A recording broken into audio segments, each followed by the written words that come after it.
जो जातिवाद में बढ़ जाते हो, जब वोट देने जाना तो एक ही बात दिमाग लगा लेना, खाली अफगानिस्तान की स्थिति याद कर लेना, आपको पता चल जाएगा कि आपको वोट कहां देना है, मुहर कहां लगनी है। मैं किसी पार्टी विशेष का आदमी नहीं हूं, लेकिन मैं भारत का आदमी हूं और मुझे इतना तो पता ही है कि भारत किन हाथों में सुरक्षित है।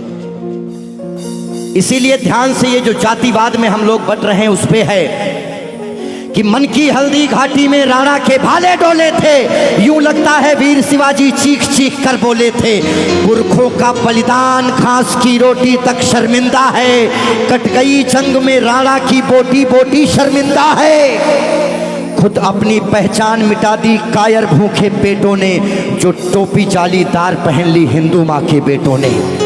और सर पर लानत, तालियां नहीं, सुनिए पूरी बात, कि मन की हल्दी घाटी में राणा के भाले डोले थे, यूं लगता है वीर शिवाजी चीख चीख कर बोले थे। पुरखों का बलिदान घास की रोटी भी शर्मिंदा है, कट गई जंग में राणा की बोटी बोटी शर्मिंदा है। खुद अपनी पहचान मिटा दी कायर भूखे पेटों ने, जो टोपी जालीदार पहन ली हिंदू माँ के बेटों ने। सर पर लानत वाली छत से फिर खुला ठिकाना अच्छा था, टोपी गोल पहनने से तो मर जाना ही अच्छा था। मथुरा अवधपुरी घायल है, काशी घिर गई कराहों से, यदकुल गठबंधन कर बैठा कातिल नादिर शाहों से।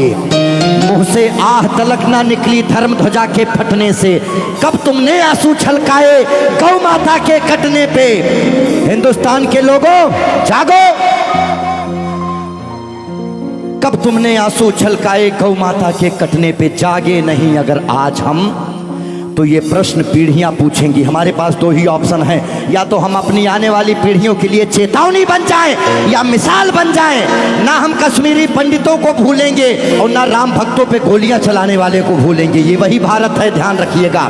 किसी बहकावे में नहीं आना है कि कब तुमने आंसू छलकाए गौ माता के कटने पे, और जागे नहीं अगर हम, तो ये प्रश्न पीढ़ियां पूछेंगी। गन पकड़े हिंदुओं के बेटे और बुरके से लदी बेटियां पूछेंगी, बोलेंगी हे आर्यपुत्र इतना उद्धार किया होता, खतना करवाने से अच्छा हमको मार दिया होता।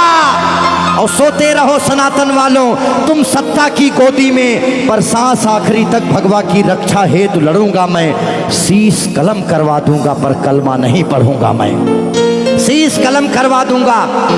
आने याद रखना, हमारे भारत में 29 राज्य हैं, जिसमें से खाली 22 राज्यों में हम लोग बहुसंख्यक हैं, बाकी अल्पसंख्यक। इसीलिए मैं भजन भी गाता हूं, मैं जागरण भी करता हूं, क्योंकि मैं भारत, मेरा चैनल कभी भी बदल सकता है। अभी देशभक्ति चल रहा है, कभी कभी कपिल शर्मा लग जाएंगे, फिर कभी आस्था लग जाएगा। लेकिन एक बात का ध्यान रखना, हमेशा हम आज़ाद कैसे हुए ये बहुत मायने नहीं रखता है, लेकिन हम गुलाम कैसे हुए ये बहुत ज़्यादा मायने रखता है। आप जानने का प्रयास करना कि ऐसा क्या हुआ होगा भारत में जो पूरा अखंड भारत गुलामी की तरफ बढ़ गया। इस देश में जिनको चोर कहना था, जो मुगल भारत को लूटने आए, चाहे वो गजनी रहा हो, चाहे वो औरंगजेब, महान अकबर जिसको जिल्ले इलाही कहा गया, जिल्ले इलाही खुदा की परछाई को कहते हैं। और जो भारत के लोग अकबर को महान बताते हैं, जिल्ले इलाही शहंशाह अकबर, जिल्ले इलाही खुदा की परछाई को कहता है। ये कौन सा जिल्ले इलाही है जो दिल्ली में महिलाओं की मंडियां लगाता है, महिलाओं की खरीदी फरोश करता है? इतनी काली परछाई कौन से जिल्ले इलाही की हो सकती है?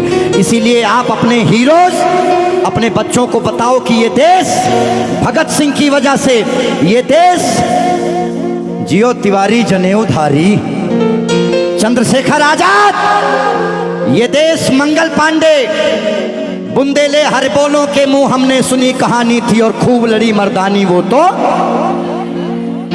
हमारे यहाँ महिलाएं घूंघट करती हैं क्योंकि यहाँ लुटेरे आए भारत में, लूटे, डोलियां लूटे, महिलाओं के साथ दुराचार किए, जिसकी वजह से उन्हें पर्दे में रखा जाने लगा। भारत के लोगों, 2022 का चुनाव आपके सर पे है। मोहर लगाने से पहले सोच लेना कि भारत वाकई में किन हाथों में महफूज है, बाकी आगे आपकी मर्जी। बोलिए भारत माता की। आइए रोक दो भाई, इतना काफी है।